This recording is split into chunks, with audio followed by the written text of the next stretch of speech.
Hello friends, welcome to KaviSaran vlogs. இன்றைக்கி நம்ம நல்ல காரசாரமான கார்லிக் பெப்பர் சிக்கன் எப்படி செய்யுதுன்னு பார்க்கலாங்க. இது சாதத்தோடு வச்சு சாப்பிடும்போது ரொம்ப டேஸ்ட்டாக இருக்கும். வாங்க இந்த ரெசிபி எப்படி செய்யுதுன்னு பார்த்துடலாம்.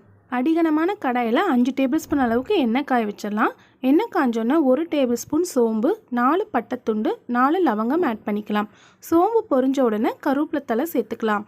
இந்த டிஷ்ஷுக்கு காரத்துக்கு வரமிளகாய் தான் சேர்க்கணும், அப்போ தான் நல்லாயிருக்கும். ஸோ எந்த அளவுக்கு காரம் வேணுமோ அதுக்கு ஏற்ற மாதிரி நீங்கள் வரமிளகாய் ஆட் பண்ணிக்கோங்க. இது நல்லா மிக்ஸ் பண்ணிடலாம். லோ ஃப்ளேமில் வச்சு குக் பண்ணுங்கள், இல்லைன்னா மிளகாலாம் சீக்கிரம் தீஞ்சிரும்.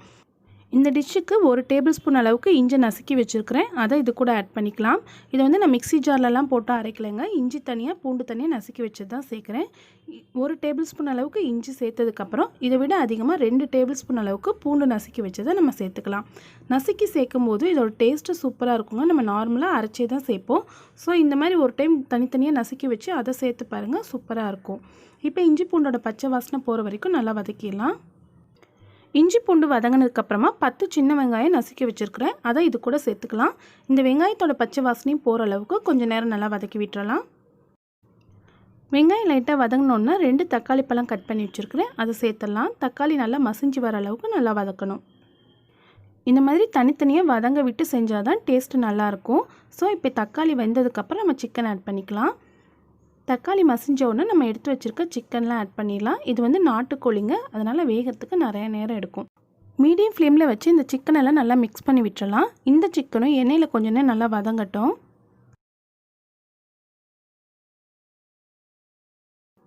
5 நிமிஷம் இந்த சிக்கன் எண்ணெயிலே நல்லா வதக்கிட்டோம். இப்போ பாருங்கள், கொஞ்சமாக தண்ணி விட்டு வந்திருக்குது. இந்த டைமில் இதுக்கு தேவையான மசாலா பொடியெலாம் நம்ம ஆட் பண்ணிடலாம்.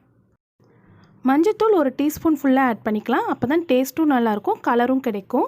கொத்தமல்லி தூள் 2 ஸ்பூன் சேர்த்துக்கலாம். உப்பு தேவையான அளவு சேர்த்துக்கலாம். இப்போ கொஞ்சம் சேர்த்துக்கோங்க, கடைசியாக டேஸ்ட் பார்த்துட்டு இன்னும் கொஞ்சம் ஆட் பண்ணிக்கலாம். சீரகப்பொடி 1 டீஸ்பூன் முழுசும் சேர்க்குறேன். மிளகுத்தூள் 2 டீஸ்பூன் ஆட் பண்ணிக்கலாம். ஏற்கனவே காரத்துக்கு வரமிளகாய் வேறு சேர்த்துருக்குறோம், ஸோ பார்த்துட்டு மிளகுத்தூளை ஆட் பண்ணிக்கலாம். இன்னும் காரம் அதிகமாக வேணும்னு நினைக்கிறவங்க மிளகுத்தூளை இன்னும் கொஞ்சம் எக்ஸ்ட்ரா சேர்த்துக்கோங்க. ஏன்னா மிளகாத்தூள் வந்து இதுக்கு போட வேணாம், இந்த டிஷ்ஷுக்கு இது 2 போட்டால் தான் நல்லாயிருக்கும். இப்போ இது எல்லாத்தையும் நல்லா எண்ணெயோடு சேர்த்து மிக்ஸ் பண்ணிடலாம்.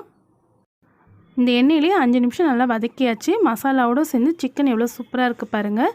இதிலேருந்து கொஞ்சம் தண்ணி விட்டு வந்திருக்கு இல்லையா, இது கூடவே நம்ம இன்னும் கொஞ்சம் தண்ணி ஆட் பண்ணி நம்ம கொதிக்க விடலாம். ஏன்னா நாட்டுக்கோழிங்கிறனால வேகிறதுக்கு நிறையா நேரம் எடுக்கும். சிக்கன் வேகிறதுக்கு தேவையான அளவு தண்ணி ஆட் பண்ணிவிட்டு மூடி வச்சு வேக வைக்கலாம். ஒரு 1/4 மணி நேரம் கழித்து நம்ம திறந்து பார்க்கலாம். நடுவில் திறந்து பார்த்து மிக்ஸ் பண்ணிவிட்டு திருப்பி மூடி வச்சிடணும், அப்போ தான் சீக்கிரம் குக் ஆகும். இப்போ 1/4 மணி நேரம் ஆயிடுச்சு. நம்ம ஓப்பன் பண்ணி எல்லாத்தையும் நல்லா மிக்ஸ் பண்ணி விட்டுறலாம். மீடியம் ஃப்ளேமில் வச்சு குக் பண்ணுங்கள், அப்போ தான் டேஸ்ட்டு சூப்பராக இருக்கும். இது இன்னும் வேகிறதுக்கு இன்னொரு 1/2 மணி நேரம் எடுத்துக்கும். நம்ம 1/2 மணி நேரம் கழித்து நம்ம பார்க்கலாம். இப்போ ஃபுல்லாக 3/4 மணி நேரம் ஆயிடுச்சுங்க. சிக்கன்லாம் நல்லா வெந்துருச்சு. இதுக்கு மேலே லைட்டாக கொத்தமல்லி தழை தூவி நம்ம மிக்ஸ் பண்ணி இறக்கி வச்சிடலாம். பாருங்கள், சிக்கனில் எவ்வளோ சூப்பராக வெந்து வந்திருக்குது. கூடவே கொஞ்சம் மசாலாவும் இருக்குது. செமையாக இருக்குது, பார்க்குறதுக்கே ரொம்ப டேஸ்ட்டாகவும் இருக்கும் இந்த ரெசிபி. இந்த கார்லிக் பெப்பர் சிக்கன் வந்து சாதத்தோடு வச்சு சாப்பிடும்போது சூப்பராக இருக்கும். அப்படி இல்லைன்னா சப்பாத்தி, பரோட்டா, நான் கூட வச்சு சாப்பிட்லாம், ரொம்ப நல்லாயிருக்கும். நீங்களும் இந்த காரசாரமான கார்லிக் பெப்பர் சிக்கன் செஞ்சு பார்த்துட்டு எப்படி இருக்குன்னு கமெண்ட் பண்ணுங்கள். இந்த வீடியோ பிடிச்சிருந்தால் லைக் பண்ணி ஷேர் பண்ணுங்கள்.